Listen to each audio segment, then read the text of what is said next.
Hello everyone, কেমন আছো সবাই? অনেক দিন পর চলে এসেছি কিন্তু একটা মিনি ব্লগ নিয়ে। তো দেখো দেখো আমি রেডি শেডি হয়ে তাড়াহুড়ো করে কোথায় যাচ্ছি দেখতে পাচ্ছ? এই যে দেখো যাচ্ছি হচ্ছে রথ মেলায়। জানি রথ শেষ হয়ে গিয়েছে, কিন্তু আমার ভিডিওটা দিতে একটু লেট হয়ে গেল। তো চলে এসেছি রথের মেলায়। আর যাই হোক, দোকানে ঘুরে ঘুরে সব কিছু দেখছিলাম, কিন্তু ভাবছিলাম কী নিব। আর আমি এসেছি কিন্তু ঠাকুরের বাসনপত্র নিতে। হ্যাঁ, একদমই, কারণ আমার বাসনগুলো ঠাকুরের সব নষ্ট হয়ে গেছে। সেই জন্য এবার ভেবেছি যে আমি এবার থেকে পাথরের বাসন নেব। এতদিন আমার কাঁসারের বাসন ছিল, আর কাঁসার বাসন কিন্তু খুব ভালোভাবে মাজতে লাগে, নয়তো নোংরা পড়ে যায় আর দেখতেও খুব খারাপ লাগে।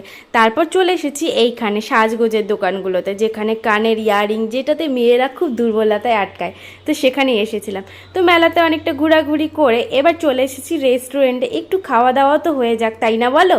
তো এই যে দেখো, এখানে আজকে আমরা মেলায় এসেছিলাম সব ভাই বোনরা মিলে। তো চলো আজকের মতো টাটা।